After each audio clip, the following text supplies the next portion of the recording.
The Death Mage Who Doesn't Want a Fourth Time. Chapter 48. It seems I've become a place for insects. Vandaloo and his companions had built their walls, solidified their defenses, and prepared their weapons. Undead and golems had been successfully placed for surveillance purposes at locations where vampires and humans were likely to cross the boundary mountain range. Vandaloo had personally tried stepping into the entrances of the route that had been used by Eleonora's party and the tunnel that led to the Hartner Duchy after the surveillance golems had been placed at these locations.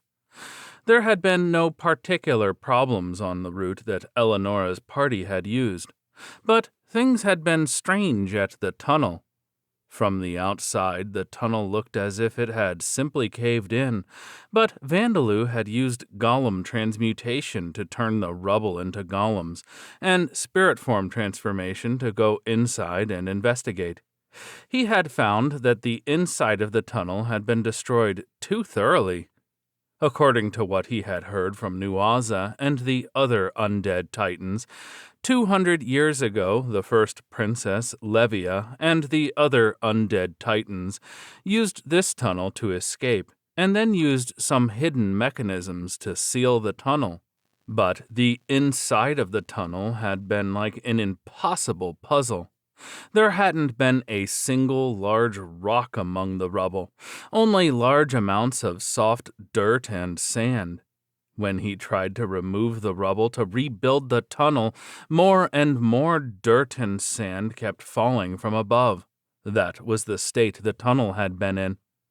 Vandaloo had not investigated through the entire tunnel to the end, but the first few hundred meters were all in this state, even though the tunnel was covered by mountains high enough to reach the clouds. It was as if someone had used sophisticated earth attribute magic to turn the boulders and hard bedrock above the tunnel into tiny grains of sand in order to make it impossible to rebuild the tunnel. With this being the case, the tunnel would remain sealed forever if Vandaloo's golem transmutation skill didn't exist. It would have been completely impossible for the Merg Shield Nation army of 200 years ago to reconstruct the tunnel. Nobody knew how Princess Levia had collapsed the tunnel. It was possible that the mechanism or magic used to collapse it, which only Talosheim's royal family knew about, was just that incredible. However, Vandaloo found this suspicious. He wondered whether the vampires had something to do with this. If he thought about it, the commercial trade between Talosheim and the Hartner Duchy would have been nothing but an eyesore for the pure-breed vampires who worshipped the evil god and feared the pure-breed vampires who worshipped Vita that lived in the southern regions of the Bon Gaia continent beyond the boundary mountain range. If trading had become very prosperous in Talosheim's geographical location, the people there would have eventually started exploring the southern regions of the continent. This could have caused the vampires worshipping Vita to possibly make a move. That might have been why they had chosen to mobilize the Amid Empire and the Merg Shield Nation without making any movements themselves. They had probably wanted to reduce the strength of the Empire and the Merg Shield Nation around then anyway, and with the vampires' influence extending into the Empire, starting the war would have been a simple matter. Eleonora knew nothing about this. She seemed to have been considered an individual with great promise, but she hadn't been in an important position in the community as a whole, and not even a decade had passed since she became a vampire. Since the vampires in the same faction that worshipped the evil god didn't seem to be on good terms with each other, it was only natural that she did not know. Vandaloo stopped his speculations here. No matter how much he investigated, the truth would not become clear unless he were to talk to some person or spirit who knew about the events of 200 years ago. For now, he just needed to increase his intent to kill the vampires who worshipped the evil god. and the remaining tunnel in the mountain range leading to the Merg Shield Nation was found. It had been covered by a large boulder, however. As Vandaloo had suspected, a tunnel had been built 100,000 years ago on this side of the mountain range as well. Borkus's party had slaughtered earth dragons, rock dragons, and scattered a goblin king's large pack to find it. The dragon's materials that they had brought back as souvenirs were currently in Taria's hands, being processed to create equipment. With this, Vandaloo's surveillance network was complete. And though they didn't possess enough fighting strength to stand against the pure-breed vampires, everyone was improving both individually and as a whole. His powerful companions like Borkus, Eleonora, and Vigaro had leveled up in the past few months, but their ranks had not increased. However, prior to this, Vigaro had undergone a job change from warrior to axeman, a job specialized in using axe techniques. He had apparently even acquired the deforestation skill as well. He had acquired it during the search for the tunnel by cutting down trees that were in the way with his axe. Nuaza had become a rank 5 lich. I have finally lost the lesser from my race title. I will no longer allow Borkus Dono to call me a weak youngster, he said, smiling with his face that was only made of skin and bones. Braga had become a rank 4 black goblin assassin, while the other black goblins had become black goblin scouts. They were quite the team of scouts. It seemed that Braga was walking along the path of a ninja that he had heard about from Vandaloo. Zamido and Memidiga had increased their ranks as well, becoming an Anubis rider and an Anubis monk respectively. Zamido had successfully tamed a monster he had captured in a dungeon and become able to fight while using it as a mount. Mimidiga had apparently increased in rank while studying magic and martial skills simultaneously, shortly after she began going on dates with Berg in the Church of Vida. Was this the goddess's blessing? The Orcus Gorba had not increased his rank yet, but his body had grown enough for him to stand shoulder to shoulder with a 3-meter-tall Borkus, and he had grown even stronger and sturdier. Most importantly, he had found a Giga in a forest and captured it alive. Because of this, Talosheim now had a supply of fresh eggs. Everyone was becoming stronger by increasing their ranks, leveling up, and improving their skills. With this, unlike when they had been forced to escape the Devil's Nest forest, they were capable of fighting. Vandaloo wanted more anti-vampire weapons prepared if possible, but he lacked time, and more importantly, skills and technology for those. However, fortunately, it seemed that pure-breed vampires and noble-born vampires, who had lived a long time, had an unusually slow perception of time. So, when they made a move, they would use a plan that would take years, or several months at least, to carry out. Vampires had long lifespans and surrounded themselves with a company of other vampires, so their sense of time was very different from that of humans. They often referred to events of over 10 years ago as a little while ago.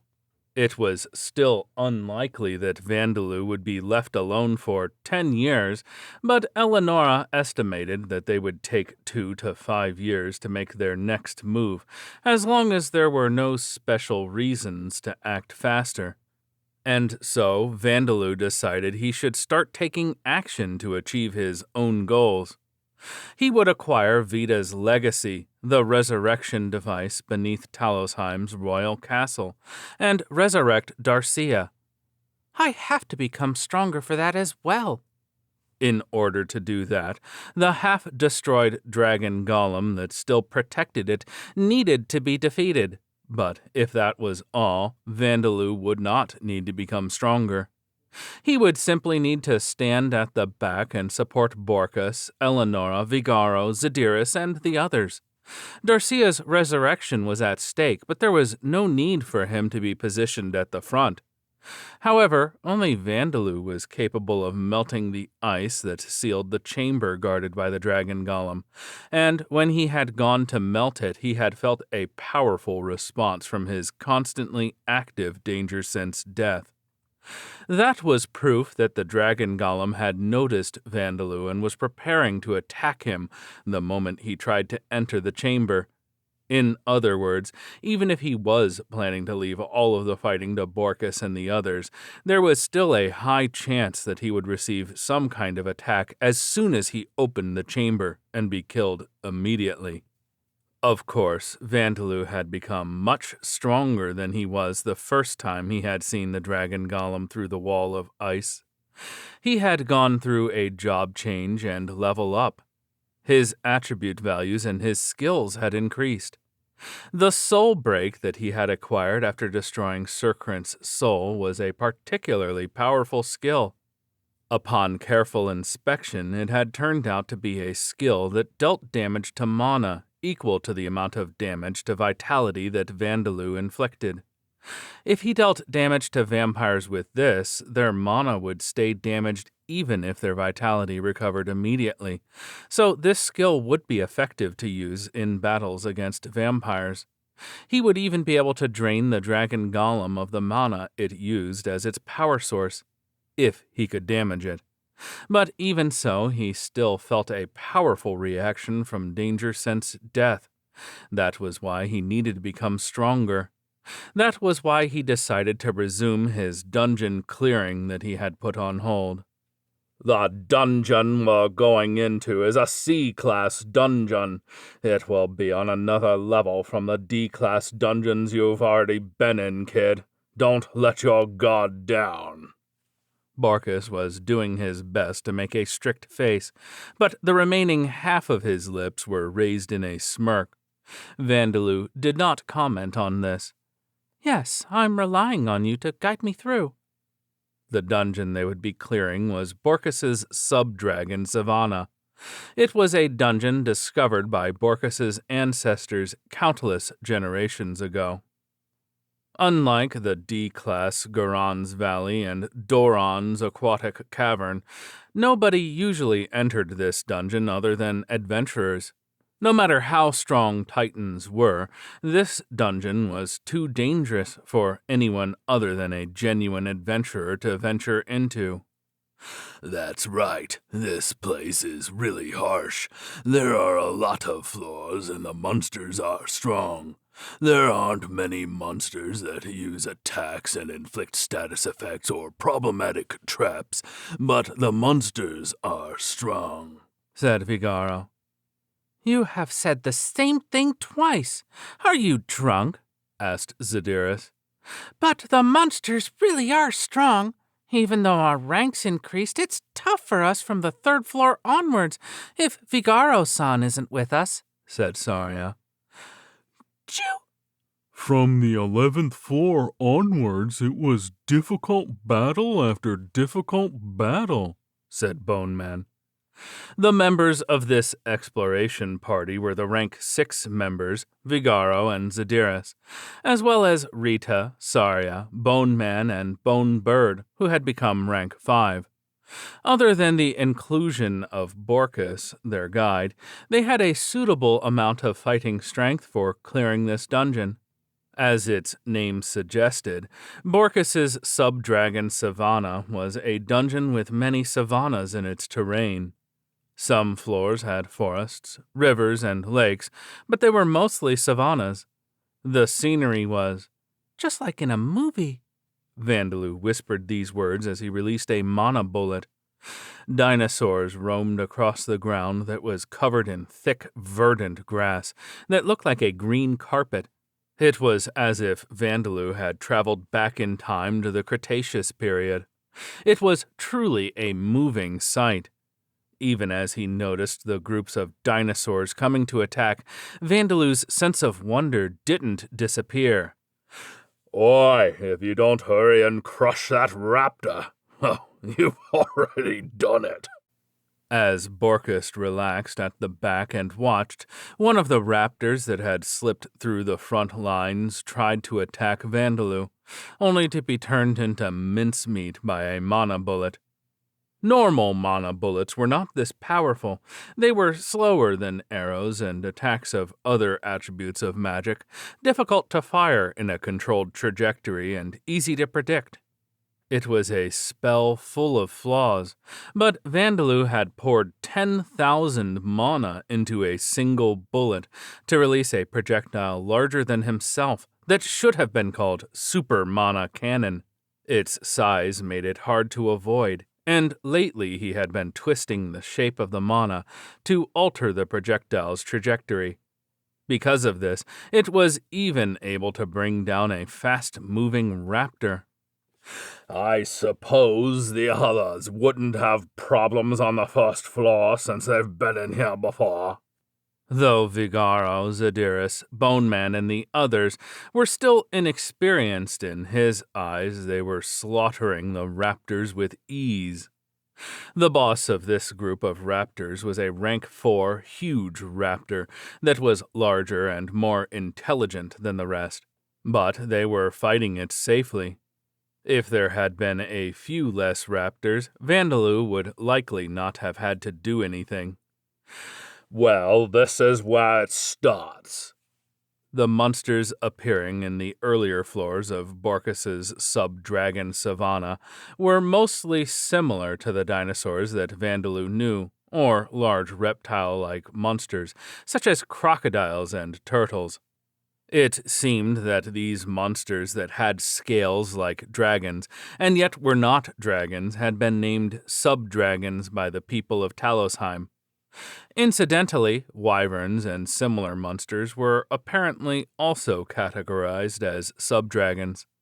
Indeed, it wouldn't be strange to think of them as being related to pterosaurs.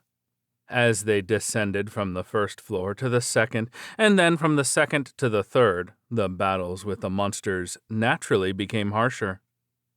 From the 5th floor onwards, there were no rank 3 monsters appearing at all, and there were rank 5 monsters among the monsters that did appear.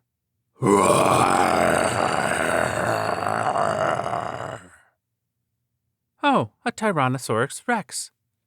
An enormous triangular silhouette, fangs sharp and long enough to be used as tips of spears, powerful rear legs and short front legs. Probably the most well-known carnivorous dinosaur on Earth, the Tyrannosaurus Rex. This was an armored Tyrannosaurus, a monster with a high rank. It was a dinosaur covered in hard scales and a carapace like an ankylosaur, but it was apparently a rank 5 monster in Lambda. Vandaloo found it strange to think that this enormous carnivore was weaker than Bugogon and only as powerful as a wyvern, but it turned out that this wasn't so strange after all. You will become provisions for my lord. Flowing water, slicing moon. Bone Man avoided the armored Tyrannosaur's biting attack with flowing movements and half-severed its neck with a slash that drew a circular path in the air. After successfully increasing his rank when Vandaloo had added more spirits to his body, he had trained even further and become a rank 5 skeleton baron. His swordsmanship skill was level 5, while his other skills, such as archery and shield technique, had reached level 4. The armored Tyrannosaurus was supposed to be of the same rank as him, but it was only capable of simple movements, perhaps due to its overly active instinct to attack. Bone Man performed complicated, mysterious movements that seemed to ignore the normal rules of motion, as if they had come naturally to him. This was the difference between them. My lord, what shall we do with this corpse? I already have a Tyrannosaurus zombie, so I suppose we'll use it for materials and food. Which parts of the Tyrannosaurus monsters were tasty again? I believe it was the area around their legs. They took the armored Tyrannosaurus's magic stone, stripped it of its scales and carapace, and then took a break as they ate the meat of its legs. The mid-boss on the 10th floor was an herbivorous dinosaur, but it wasn't the enormous, long-necked Brontosaurus that Vandaloo had been hoping to see. It was a ferocious triceratops that even a wild boar would flee from. Flashes of lightning appeared around the horn on the tip of the Triceratops's nose, and the pair of horns on its forehead as it let out a roar that sounded somewhat similar to that of a cow, and prepared to charge. Has to be expected from a creature of another world. This Triceratops had undergone a fantasy-like evolution. It is a Trihorn that has increased its rank and contains wind attribute mana in its horns. Leave this to us, said Saria. We have defeated it before, said Rita. Saria and Rita, the living armor sisters, stepped forward. They looked significantly different from how they had looked before. They had increased their ranks to become a rank 5 magic high leg armor and magic bikini armor, and finally acquired the spirit form skill. As a result, they had visible bodies instead of just being suits of armor. Bodies that were like clouds of white mist with no outline that were just barely human-shaped. Their spirit form was vague and seemed as if they would be blown away by a strong wind, but their other skills had increased as well. Though they were rank 5, the two sisters could hold their own against rank 6 enemies. The promising-looking pair charged directly at the Trihorn from the front. Kia! As they leapt up, their gauntlets that were still clutching their weapons, their greaves, and their iron boots separated and flew into the air. Huh? They died? Have they died? Asked Vigaro. Gah! Gah! Called Bonebird. Hey, isn't this looking bad? Asked Borkus. Vandaloo was surprised. The two men and Bonebird began to panic. However, Zadiris did not panic or make any noise, instead letting out an exasperated sigh. Another of their ill-humored jokes again.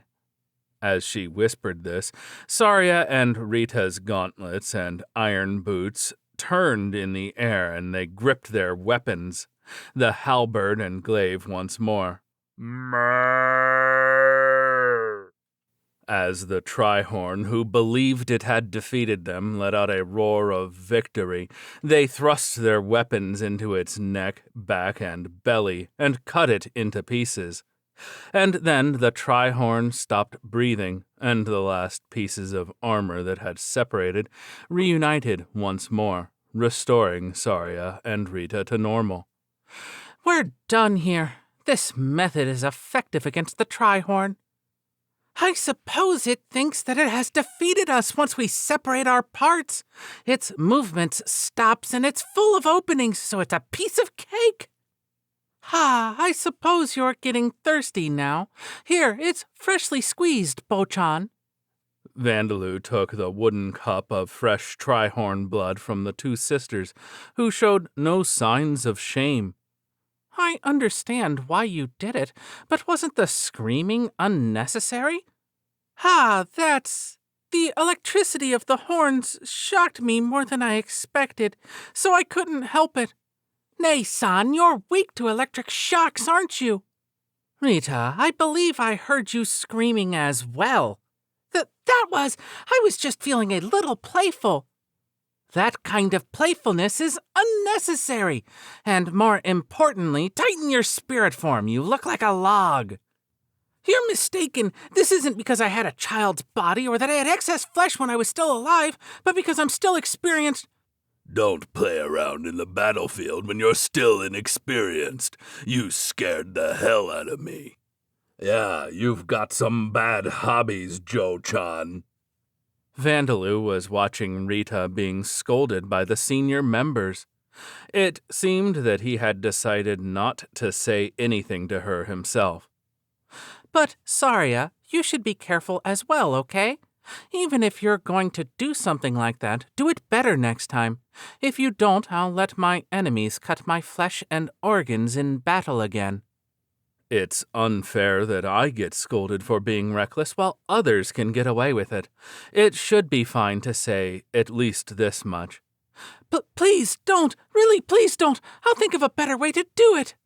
With her face turning pale, or not, Saria hastily made this promise. Things would probably be fine from now on. Though this is another topic, how did you do that thing where you separated into pieces while attacking? Though Saria and Rita's pieces of armor were separate, at first glance, they had generally moved together as if worn by an invisible person up until now. However, they had acquired the spirit form skill, though it was still level 1, which had granted them misty bodies. Yet they had separated the pieces of their armor in battle. Shouldn't it have been the other way around? That's because we have acquired the long-distance control skill. Long-distance control? Yes, it is a skill that allows us to move parts of our body, such as our gauntlets and boots, separately from our main bodies. Apparently, Saria and Rita had wondered whether something like that would be possible, and acquired the skill by practicing together. That seems like quite the useful skill. I would certainly like to acquire this skill myself. Ah! Bone Man and Bone Bird spoke up after hearing this story. Since Bone Man had flesh and cartilage made of spirit form, and Bone Bird was made entirely of bones other than wings, it was likely possible for them to acquire the long-range control skill with practice. If they controlled their spirit form, they would simply be separating their bodies without any risk. It was likely that the long-range control skill was a special skill possessed by undead such as living armors, skeletons, and zombies to begin with. Vandaloo hadn't seen it in this world yet, but scenes where a zombie or skeleton's severed limbs would move and attack on their own had almost been obligatory to include in horror works on Earth. There were things like severed lizard tails that regrew, but they didn't move on their own, so that was probably different. I'd like to acquire that skill too. Eh? Though the skill was specialized for undead, Vandaloo did not see this as a reason that he could not acquire it himself. But as he said this, the atmosphere around everyone froze. I don't know about Bochan separating himself into pieces. If you do not put yourself back together afterwards, would you not be forced to become an undead yourself, my lord? No, I'm not planning to cut off my own arms and legs to practice. It would indeed be problematic if he didn't put himself back together afterwards. He thought that it might be possible if he used spirit form transformation beforehand, but if not, he might cause irreversible damage to himself. He had put himself back together after allowing Bugogon to cut his torso, but that was because he had repaired the damage immediately after being cut. There was no telling what could happen if he delayed the repairing process to practice for acquiring the skill. For now, let's try doing it with my hair. Zadiris and Bastia had called Vandaloo's long hair truly manly hair. It seemed that he had wanted it to be like the lion's manes of the ghoul's men. Darcia had thought of it as being cute, so Vandaloo was growing it out, thinking that it was fine as it was. It would likely reach waist length soon. He did plan to cut it before it reached his ankles, however. Well, if it's your hair, then... My lord, if it does not work well with your hair, please do not attempt to make changes to your fingers or anything of the sort. It seemed that Vandaloo had made them worry, but he had no intentions of giving up on the acquisition of long-range control skill that seemed as if it would have a variety of applications. Even if he did acquire it, he had no plans to cut off his arms and send them flying to perform rocket punches or anything like that, however. Things got even harsher from the 11th floor onwards. The monsters appearing were all rank 5, and from time to time a rank 6 monster would appear on its own. But it's from the 11th floor onwards that this dungeon becomes a good hunting ground. There are a lot of usable materials other than those that come from monsters. The fresh leaves of an enormous fern the size of a large tree could be crushed to make medicine, and if dried and boiled, they made a bitter but healthy tea. Apparently, adventurers in the past had ventured into this dungeon with the aim of reaching the floors containing plateaus in which amber could be found, and cliffs whose rocks would produce whetstones that made it more difficult for weapons to rust. And there were many experience points to gather here. The dinosaurs here are on the verge of death, so please finish them off. As you will. Nice, son, an octopus-like one went that way. Pochon, what is this flying monster that seems to be related to snails and octopuses? I think it's an ammonite, though the ones I know didn't fly in the air. A knight of the ammo race? In that case, I shall be its opponent. No, it's not really a knight. Bone Man stepped forward to challenge the flying ammonite with a shell as large as a bear to an honorable one-on-one duel. Including this ammonite, all of the monsters appearing here were individually of the same or higher rank as Bone Man. Of course, by defeating them, he could gain large amounts of experience points. Iron Slash. Facing a hard-headed, herbivorous dinosaur's headbutt attack, Vigaro used his newly learned axe technique martial skill. With a loud, smashing sound, it split the dinosaur's oval-shaped, bony head in two, continuing down to its chest.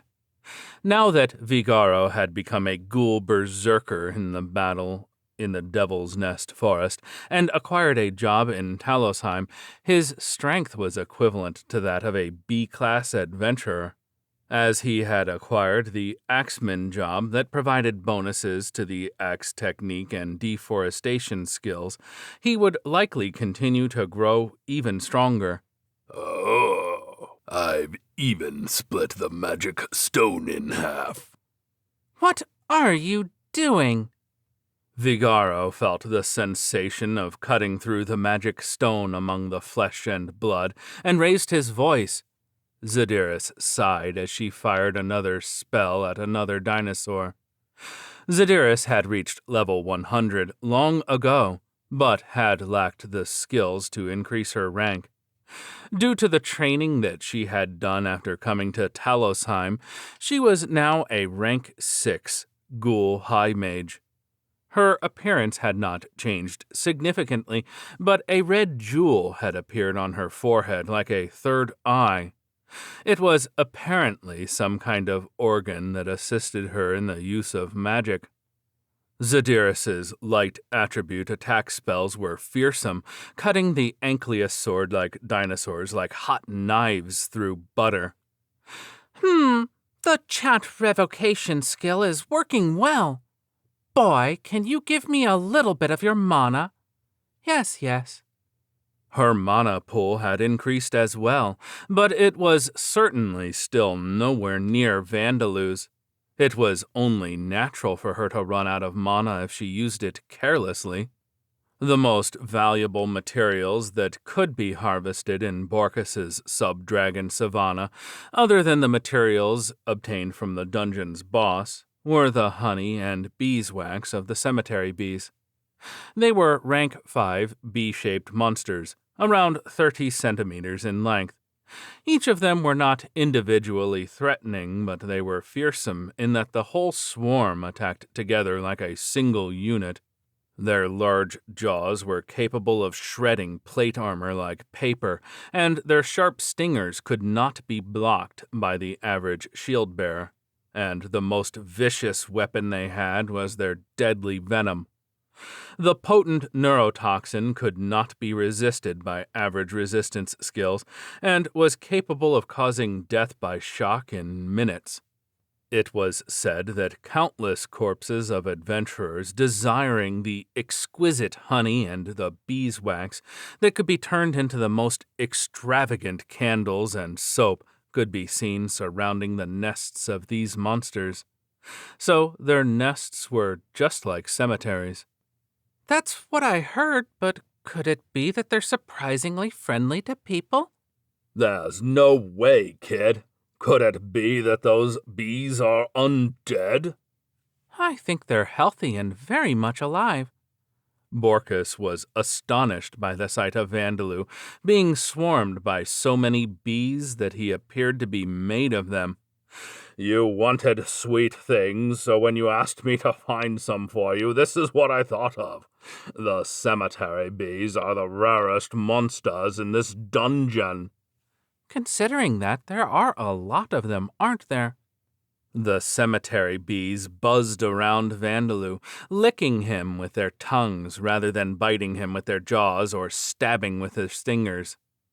Vandaloo did not get the sense that they were surrounding him to increase his body temperature and overheat him to death, so it seemed that they were simply attached to him. Amazing, Bochan!